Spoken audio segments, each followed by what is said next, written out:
وہ بہت آہستہ آہستہ آنکھیں کھول رہا تھا اور ہوش میں آنے کے ساتھ ہی سب سے پہلا احساس سر کے پچھلے حصے میں ہونے والی شدید تکلیف کا تھا۔ ایک کرخ کے ساتھ اس نے دوبارہ آنکھیں بند کر لیں۔ پھر اس نے اپنے کندھے پر کسی کے ہاتھ کا دباؤ محسوس کیا۔ کوئی اس کے بہت قریب جھکا ہلکی آواز میں کہہ رہا تھا، تم کیسا محسوس کر رہے ہو؟ اس نے ایک بار پھر اپنی آنکھیں کھولنے کی کوشش کی۔ وہ دوبارہ آنکھیں کھولنے میں کامیاب رہا۔ بیڈ کے کنارے پر اسے چند ہیبلے سے نظر آئے۔ اس نے انہیں دیکھنے اور ان پر نظر جمانے کی کوشش کی مگر ناکام رہا۔ درد بہت شدید تھا۔ اس نے ایک بار پھر آنکھیں بند کر لیں اور کراہنے لگا، تمہارا نام کیا ہے؟ اب اس سے کچھ اور پوچھا گیا۔ وہ چند لمحے اسی طرح آنکھیں بند کیے کراہتے ہوئے اپنا نام سوچتا رہا۔ پھر جیسے اس کے ذہن میں ایک اسپارک ہوا اور اسے اپنا نام یاد آیا۔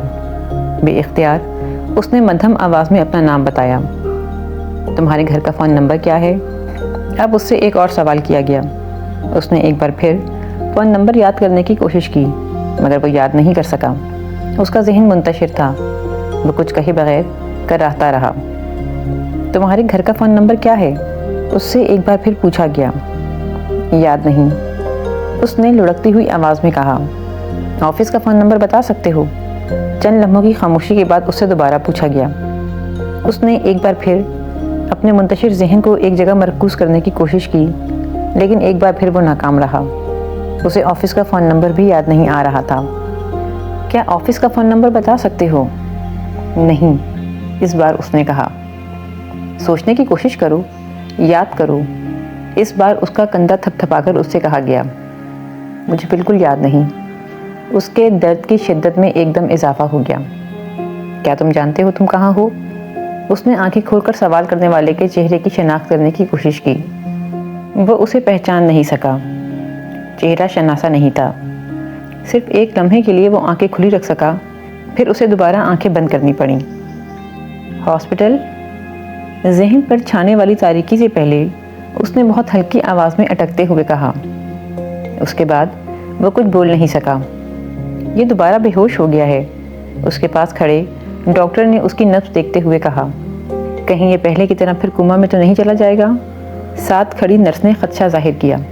نہیں، یہ اب کوما میں نہیں جائے گا۔ میرا خیال ہے آدھے گھنٹے تک یہ دوبارہ ہوش میں آ جائے گا، ڈاکٹر نے نرس سے کہا۔ اپنے بارے میں یہ اب بھی نام کے علاوہ کچھ نہیں بتا سکا تو پولیس اس کے گھر کیسے اطلاع دے گی؟ نرس نے ڈاکٹر سے پوچھا۔ مجھے نہیں پتا، یہ ان کا معاملہ ہے، وہ کچھ نہ کچھ کر ہی لیں گے۔ ہمارا کام صرف اس کی جان بچانا تھا اور وہ ہم کر چکے۔ اس بار ڈاکٹر نے قدرے لاپرواہی سے کہا۔ نرس نے جواب میں کچھ کہے بغیر ایک نظر مریض کی طرف دیکھا اور پھر ڈاکٹر کے پیچھے کمرے سے نکل گئی۔ کمرے میں اب اس کے علاوہ اور کوئی نہیں تھا۔ محبت تاریک جنگل کی طرح ہوتی ہے۔ ایک بار اس کے اندر چلے جاؤ پھر یہ باہر نہیں آنے دیتی، اور باہر آ بھی جاؤ تو آنکھیں جنگل کی تاریکی کی اتنی عادی ہو جاتی ہیں کہ روشنی میں کچھ بھی نہیں دیکھ سکتی، وہ بھی نہیں جو بالکل صاف، واضح اور روشن ہوتا ہے۔ اس نے آہستہ آہستہ اپنی آنکھیں بند کر لیں۔ اب وہ یاد کرنے کی کوشش کر رہی تھی کہ اس نے یہ سب کس سے کب کہا تھا، اور اسے یاد تھا کہ اس نے یہ سب کس سے کب کہا تھا۔ ہاں، جنگل ہی تو ہے جس کے اندر میں آ گئی ہوں۔ نہ باہر نکل سکتی ہوں نہ اندر رہ سکتی ہوں۔ اندر رہنے پر میرے ہاتھ کچھ نہیں آئے گا، اور باہر جانے پر میں آنکھیں رکھتے ہوئے بھی دیکھنے کے قابل نہیں رہوں گی، بالکل ویسے ہی جیسے ان 5 سالوں میں ہوا تھا جب میں امید اس کی سوچوں کا تسلسل امی کی آواز سے ٹوٹ گیا۔ یہاں اندھیرے میں کیوں بیٹھی ہو؟ میرا دل چاہ رہا ہے امی یہاں بیٹھنے کو۔ اندر تو بہت گھٹن محسوس ہو رہی تھی۔ اندھیرے میں اس کے چہرے پر پھسلتی ہوئی نمی امی کو نظر نہیں آ سکی، اور اس کی آواز سے کوئی کبھی یہ نہیں جان سکتا تھا کہ وہ رو رہی تھی۔ گھٹن حبس کی وجہ سے ہے، ابھی تھوڑی دیر میں آندھی آ جائے گی اور پھر بارش ہوگی تو موسم ٹھیک ہو جائے گا۔ وہ اندازہ نہیں کر سکی کہ وہ کسے تسلی دے رہی تھیں۔ میں صحن کی لائٹ جلا دوں؟ وہ ایک بار پھر اس سے پوچھ رہی تھیں۔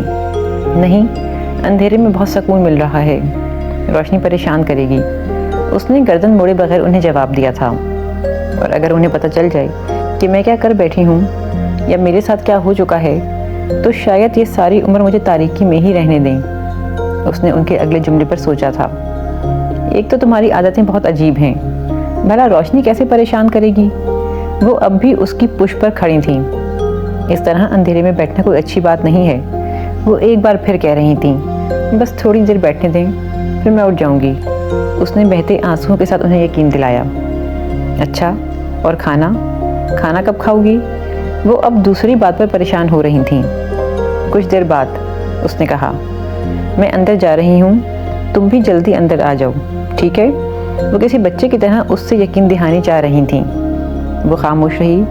اس کی پشت پر قدموں کی چاپ ابھری۔ کاش اس وقت وہ میری پشت پر نہ کھڑی ہوتیں، میرے سامنے آ جاتیں، میرے آنسوؤں کو دیکھ لیتیں، پھر مجھ سے وجہ پوچھتیں، یا پھر میری آواز سے ہی کچھ اندازہ کر لیتیں تو میں ان کو سب کچھ بتا دیتی، سب کچھ، ایک ایک بات، ایک ایک لفظ، ایک ایک حرف، وہ سب جو میں آج تک کسی سے نہیں کہہ سکی، جسے چھپانے کے لیے مجھے اپنے وجود کو ایک قبر بنانا پڑا ہے۔ وہ اسی طرح صحن میں پڑی کرسی پر بیٹھی سوچتی رہی، مگر اس نے میرے ساتھ یہ سب کیوں کیا؟ میرے ساتھ ہی کیوں؟ میں نے تو… وہ کچھ سوچتے سوچتے ایک بار پھر رک گئی۔ ہاں، مخلص تو میں بھی نہیں رہی، میں نے بھی اسے ہمیشہ فار گرانٹیڈ ہی لیا ہے، مگر میں نے اس سب کی خواہش تو نہیں کی تھی۔ اور پھر اب جب میں… اس نے ہونٹ بھینچ لیے۔ آنسو اب اس کی گردن پہ پھسلتے ہوئے قمیض کے گریبان میں جذب ہو رہے تھے۔ ہوا ایک دم تیز ہو گئی۔ اس نے فضا میں گرد محسوس کی۔ صحن میں لگے ہوئے درخت بہت تیزی سے ہل رہے تھے۔ ہوا میں اڑنے والے پتے اب اسے ٹکرانے لگے تھے۔ وہ بے جان قدموں سے اٹھ کھڑی ہوئی۔ اندر کمرے میں آ کر اس نے دروازہ بند کر لیا اور بیڈ پر لیٹ کر اس نے آنکھیں بند کر لیں۔ اسے وہاں آئے ہوئے کتنے دن ہو گئے تھے، اسے یاد نہیں تھا۔ وہ کوشش کے باوجود بھی وہاں سے واپس جانے میں کامیاب نہیں ہوئی۔ تمہاری عادتیں بہت خراب ہو گئی ہیں، اس بار اسے آنے دو، میں بات کروں گی اس سے کہ تمہیں کچھ کہتا کیوں نہیں، ہر وقت اپنی مرضی کرتی رہتی ہو۔ وہ امی کی باتوں کو خالی ذہن کے ساتھ سنتی رہی۔ تمہیں اپنا خیال رکھنا چاہیے، اس طرح کی لاپرواہی تمہارے لیے مناسب نہیں ہے۔ وہ چپ چاپ ان کا چہرہ دیکھتی رہی۔ آنکھیں بند کیے اس نے اپنی پوری زندگی کو دیکھنے کی کوشش کی کہ کون سی چیز کہاں غلط تھی، اس سے کب کون سی غلطی ہوئی تھی۔ غلطی؟ کیا واقعی مجھ سے کوئی غلطی ہوئی ہے؟ زندگی میں جس کوڈ آف ایتھکس کو لے کر میں چلتی رہی، کیا وہ غلط تھا؟ اور اب میں کس سے اور کون سی اخلاقیات کی بات کرنے کے قابل رہی ہوں؟ اس نے تکلیف سے سوچا۔ اس نے اپنی آنکھیں کھول دیں۔ تلاوت کی جا رہی تھی اور کرنے والے سے وہ اچھی طرح واقف تھی، اور وہ یہ بھی جانتی تھی کہ ابھی چند منٹوں کے بعد یہی آواز اسے بھی جگا رہی ہوگی۔ وہ موندی آنکھوں کو رگڑتے ہوئے اٹھ کر بیٹھ گئی۔ منہ پر ہاتھ رکھ کر اس نے جماہی کو روکا۔ پتہ نہیں ڈیڈی کس طرح اتنی صبح اٹھ جاتے ہیں، یا شاید رات کو سوتے ہی نہیں۔ اس نے بیڈ سے اترتے ہوئے تجزیہ کیا۔ ساتھ والے بیڈ سے اس نے عدیلہ کو جھنجھوڑ کر اٹھایا، پھر وہ اٹھ کر اپنے کمرے سے باہر آ گئی۔ ویری گڈ، آج تو بغیر جگائے ہی بیدار ہو گئی ہو، میجر عالم جاوید نے اپنی بیٹی کو جمائیاں لیتے ہوئے کمرے سے باہر آتے دیکھ کر کہا۔ ہاں، تو میں نے سوچا اس سے پہلے کہ آپ اندر آئیں میں خود ہی باہر آ جاؤں۔ وہ ان کے پاس آ کر بیٹھ گئی۔ اب اتنی ہمت کر لی ہے تو اٹھو اور وضو کر کے نماز بھی پڑھ لو، انہوں نے قرآن پاک بند کرتے ہوئے اسے پچکارتے ہوئے کہا۔ وہ کچھ کہے بغیر اٹھ گئی۔ وہ میجر عالم جاوید کی سب سے بڑی بیٹی تھی۔ اس سے چھوٹی عدیلہ تھی اور پھر 2 جڑواں بھائی۔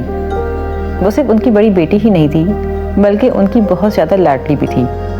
اس کے مزاج میں میٹرک میں آنے کے باوجود بہت بچپنا تھا، اور اس کی بنیادی وجہ میجر عالم جاوید کا لاڈ پیار تھا۔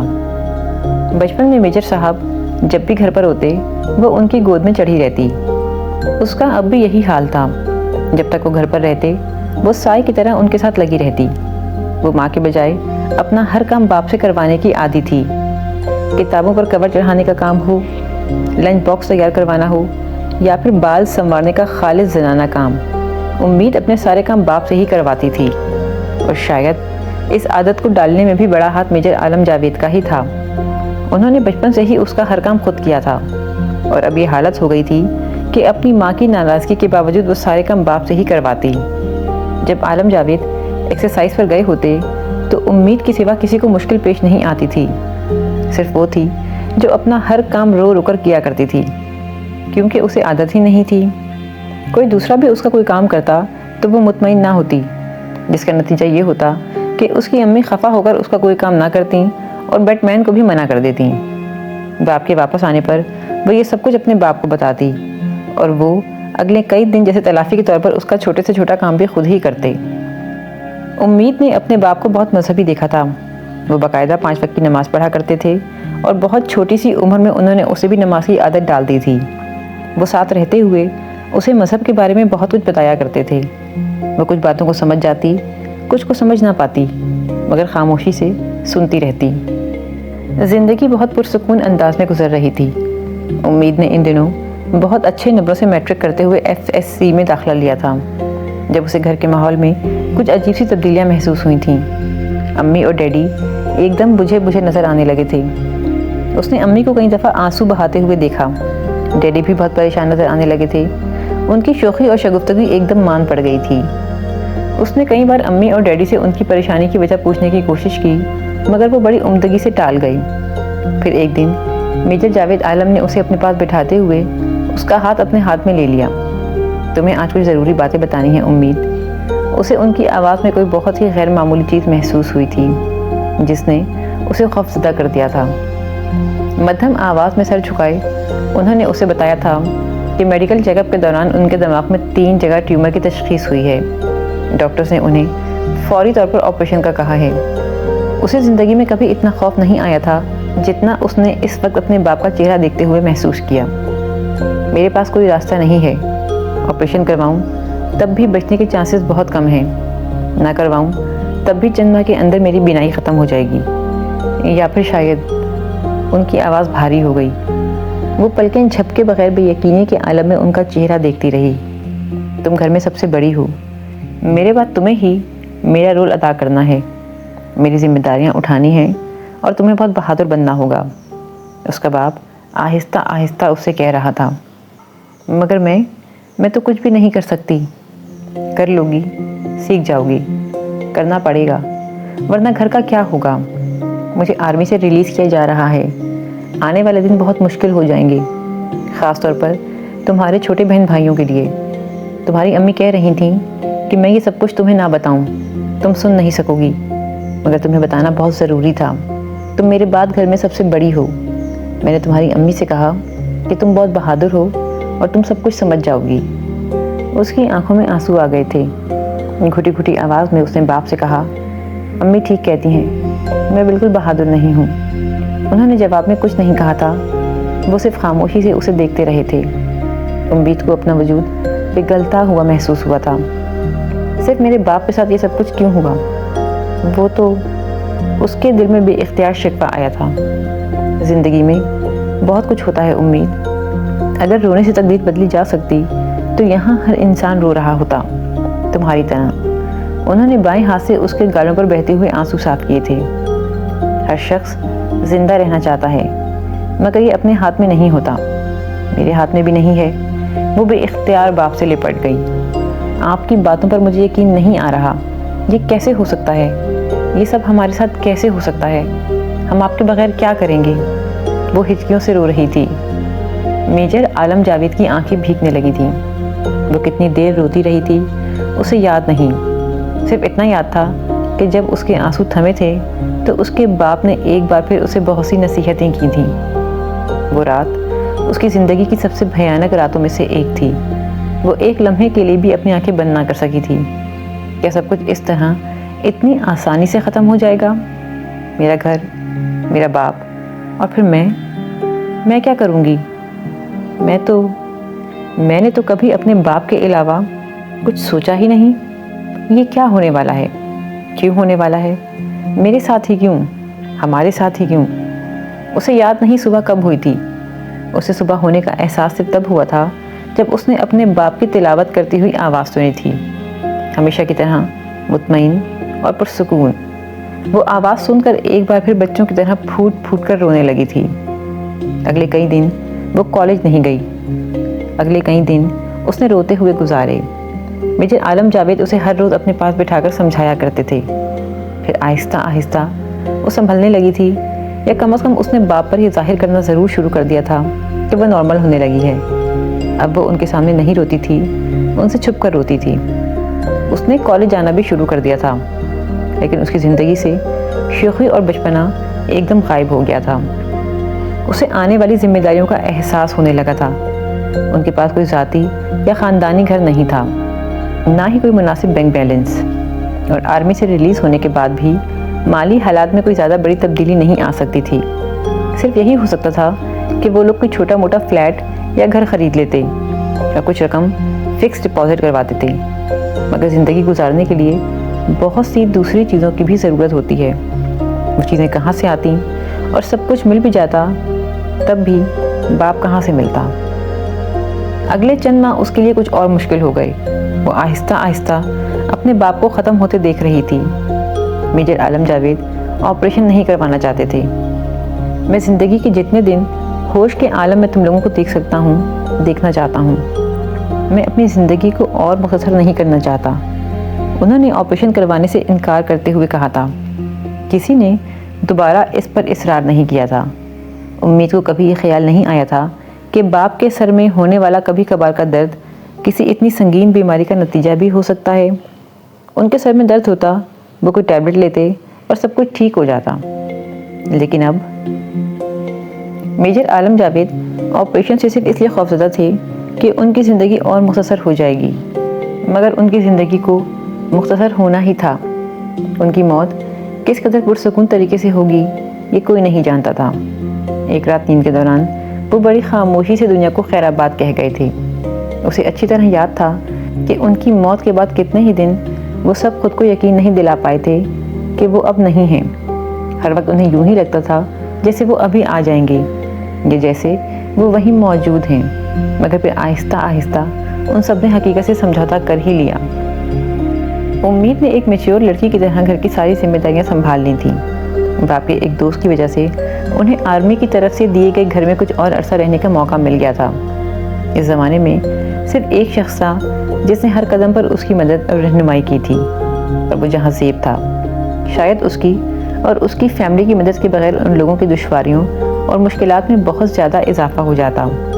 جہاں زیب اس کے والد کے دوست کا بیٹا تھا، اور ان کے ساتھ ان لوگوں کے بہت گہرے تعلقات تھے۔ دونوں گھرانوں میں بہت زیادہ آنا جانا تھا۔ جہاں زیب کے والد ایک بزنس مین تھے اور وہ مستقل طور پر راول پنڈی میں مقیم تھے، جبکہ امید کے گھر والے مختلف شہروں میں گھومتے رہتے، اور ہر بار جب بھی چھٹیوں میں وہ راول پنڈی آتے تو پھر تمام چھٹیاں دونوں گھرانے تقریباً اکٹھے ہی گزارتے تھے۔ جہاں زیب اس سے 4-5 سال بڑا تھا، اور اس کے مزاج میں بھی اتنی ہی شوخی تھی جتنی امید میں۔ وہ بہت جلد ہی امید میں دلچسپی لینے لگا تھا، اور یہ بات دونوں خاندانوں میں چھپی نہیں رہی تھی، مگر اس پر کسی نے اعتراض کرنے کے بجائے ان دونوں کی نسبت طے کر کے ان کی پسندیدگی کو قبولیت بخش دی تھی۔ وہ اس وقت میٹرک میں تھی جب جہاں زیب سے اس کی نسبت طے ہوئی تھی، اور وہ اس نسبت پر بہت زیادہ خوش تھی۔ نسبت طے ہونے کے بعد جہاں زیب ہفتے میں 2-3 بار اسے راول پنڈی سے فون کیا کرتا تھا۔ میجر عالم جاوید کی بیماری کے دوران بھی جہاں زیب اور اس کی فیملی سے ان کے تعلقات اتنے ہی گہرے تھے۔ وہ لوگ راول پنڈی سے ہر ویکنڈ پر عالم جاوید کی عیادت کے لیے آتے۔ جہاں زیب کے والد اصرار کرتے کہ عالم علاج کے لیے باہر چلا جائے، مگر میجر صاحب ان کی بات کو نظر انداز کر دیتے۔ امریکہ میں علاج بہت مہنگا تھا، وہ اگر اپنا سب کچھ بیچ کر باہر چلے بھی جاتے تب بھی ان کے پاس کوئی گارنٹی نہیں تھی کہ ان کا آپریشن کامیاب ہوگا، اور تب ان کے گھر والے کیا کرتے، وہ انہیں فٹ پاتھ پر لا بٹھانا نہیں چاہتے تھے۔ جہاں زیب کے والد انہیں اپنے خرچ پر باہر بھیجنے کی آفر بھی کر چکے تھے، مگر میجر صاحب نے یہ آفر بھی ٹھکرا دی تھی۔ وہ ان سے قرض لینا چاہتے تھے، نہ ہی احسان، کیونکہ وہ نہیں چاہتے تھے کہ ان کی وجہ سے ان کی بیٹی کے مستقبل پر کوئی اثر پڑے۔ ان کی وفات کے بعد بھی ان لوگوں نے اسی طرح ان سے اپنے رابطے قائم رکھے تھے۔ جہاں زیب ان دنوں گریجویشن کرنے کے بعد مزید تعلیم کے لیے باہر جانے کی تیاری میں مصروف تھا، لیکن اس کے باوجود وہ تقریباً ہر ویکنڈ پر اس کے پاس آتا اور ہر روز فون کیا کرتا۔ اس کی تسلیوں اور دلاسوں نے زندگی کے اس مشکل مرحلے پر اس کی بہت مدد کی تھی۔ جہاں زیب کے لیے اس کی محبت اور گہری ہوتی گئی تھی۔ پھر وہ اس سے بہت سے وعدے کر کے باہر چلا گیا تھا، اور باہر جا کر اس نے اپنے سارے وعدے پورے کیے تھے۔ وہ باقاعدگی سے اسے خط لکھتا تھا اور وقتاً فوقتاً فون بھی کرتا رہتا۔ اس نے جہاں زیب پہ جانے کے بعد FSC کر لیا تھا۔ FSC میں اس کے بہت اچھے نمبر تھے۔ وہ چاہتی تو میڈیکل کالج میں جا سکتی تھی، مگر وہ اتنے زیادہ اخراجات نہیں اٹھا سکتی تھی۔ جہاں زیب کے والد نے انہیں راولپنڈی میں ایک چھوٹا مگر بہت اچھا گھر تلاش کر دیا تھا۔ اپنے باپ کی وفات کے بعد ان کے مختلف فنڈز کی رقوم سے انہوں نے وہ گھر خریدا اور راولپنڈی شفٹ ہو گئے۔ اب ان کے پاس بہت زیادہ رقم نہیں رہی تھی۔ امید کے پاس اس کے سوائے کوئی چارہ نہیں تھا کہ وہ اپنی تعلیم ادھوری چھوڑ دے اور کوئی جاب کر کے اپنی فیملی کو سپورٹ کرنے کی کوشش کرے، اور اس نے یہی کیا تھا۔ کچھ عرصہ وہ راولپنڈی میں مختلف جابز کرتی رہی، پھر وہ بہتر مواقع کی تلاش میں لاہور آ گئی تھی۔ انٹر تک تعلیم اسے کوئی بھی اچھی جاب نہیں دلا سکتی تھی، یہ بات وہ اچھی طرح جان چکی تھی، اس لیے اس نے پرائیویٹ طور پر BA کی تیاری شروع کر دی تھی۔ اس زمانے میں اس نے بہت کام کیے تھے۔ اس کا دن صبح 5 بجے سے شروع ہوتا اور رات 11-12 بجے ختم ہوتا۔ 8 بجے تک وہ خود پڑھتی، پھر تیار ہو کر اس آفس چلی جاتی جہاں وہ ریسیپشنسٹ کے طور پر 3 بجے تک کام کرتی تھی۔ 3 بجے وہاں سے فارغ ہو کر وہ ٹیوشنز پڑھانے چلی جاتی۔ رات 8 بجے تک وہ مختلف جگہوں پر ٹیوشنز پڑھاتی اور پھر ہاسٹل چلی جاتی، جہاں آنے کے بعد وہ ایک بار پھر کتابوں میں گم ہو جاتی۔ اتنے بہت سے کام کرنے کے بعد ہی وہ اس قابل ہو پاتی تھی کہ ہر ماہ اپنے گھر والوں کو کچھ معقول رقم بھجوا سکے جنہیں اس کی ضرورت تھی۔ 24 گھنٹے ایک مشین کی طرح کام کرنے کے باوجود وہ ناخوش نہیں تھی۔ وہ ہر وقت پرسکون اور مطمئن رہتی تھی۔ یہ سب کچھ صرف چند سال کے لیے ہے، پھر جہاں سے آ جائے گا اور سب کچھ ٹھیک ہو جائے گا۔ میں تب تک اپنی ذمہ داریوں سے فارغ ہو چکی ہوں گی اور ہم دونوں ایک دوسرے کے ساتھ بہت اچھی زندگی گزاریں گے۔ وہ ہر ہفتے جہاں زیب کی طرف سے ملنے والے خط کو پڑھ کر سوچتی۔ اس کی روم میٹ عقیلہ بھی جہاں زیب کے بارے میں جانتی تھی۔ تم بہت لکی ہو امید، تمہارا منگیتر بہت اچھا ہے۔ مجھے حیرانی ہے کہ باہر جا کر بھی وہ تمہیں یاد رکھے ہوئے ہے اور لیٹرز اور کارڈ بھی بھیجتا رہتا ہے۔ عقیلہ اس کے باقاعدگی سے آنے والے خطوط اور کارڈز کو دیکھ کر کہتی۔ وہ مسکرا کر اس کی باتیں سنتی رہتی اور اسے خود پر رشک آتا۔ ہاسٹل میں اس کے ساتھ والے کمرے میں بھی اس کے منگیتر کو ڈسکس کیا جاتا تھا، وہاں بھی اس پر رشک کیا جاتا تھا۔ سارے دن کی مصروفیت کے بعد اس کے پاس سکون کے لیے واحد چیز اس کے خط اور کارڈز ہی ہوتے تھے۔ وہ کچھ دیر ان کے ساتھ مصروف رہتی اور پھر حیرت انگیز طور پر پرسکون ہو جاتی۔ مہینے میں 1-2 بار وہ راولپنڈی جاتی، ویکنڈ وہاں گزارتی اور پھر مطمئن ہو کر واپس آ جاتی۔ جہاں زیب کے والد نے اسے بہت دفعہ کہا تھا کہ وہ کوئی کام نہ کرے، وہ اس کے گھر کے اخراجات برداشت کر سکتے ہیں، مگر وہ یہ نہیں چاہتی تھی۔ وہ اپنی فیملی کے لیے سب کچھ خود ہی کرنا چاہتی تھی۔ وہ یہ نہیں چاہتی تھی کہ جس گھر میں اسے کل کو بہو بن کر جانا ہے، اس کے گھر والے پہلے ہی ان کے احسانوں تلے دب جائیں۔ ٹھیک ہے، محنت کرنا پڑ رہی ہے، زندگی قدرے مشکل ہے، آسائشیں نہیں رہیں، مگر عزت نفس تو ہے نا۔ مجھے جہاں زیب کی فیملی کے سامنے نظریں جھکانا نہیں پڑتی، نہ ہاتھ پھیلانا پڑتا ہے، وہ سوچتی اور مطمئن ہو جاتی۔ BA کرنے کے بعد اس نے کچھ کمپیوٹر کورس کیے اور ایک فرم میں کمپیوٹر آپریٹر کے طور پر کام کرنے لگی۔ اس دوران اس کے دونوں بھائی میٹرک میں تھے۔ جہاں زیب باہر سے اسے تسلیاں دیا کرتا تھا کہ ان کے گریجویشن کرتے ہی وہ انہیں باہر بلا لے گا۔ وہ سوچتی یہ شخص میرے لیے کیا کیا کرے گا اور میں اس کا احسان کس طرح اتاروں گی۔ وہ اسے خط میں بھی یہی لکھ دیتی۔ اس کا جواب آتا، میں احسان نہیں کرتا، محبت کرتا ہوں۔ وہ اس کا جواب پڑھ کر سوچتی زندگی کوئی اندھا کنواں نہیں ہے، اس میں بہت سی روشنی اور جگمگاہٹ ہے، بس ذرا دور ہے۔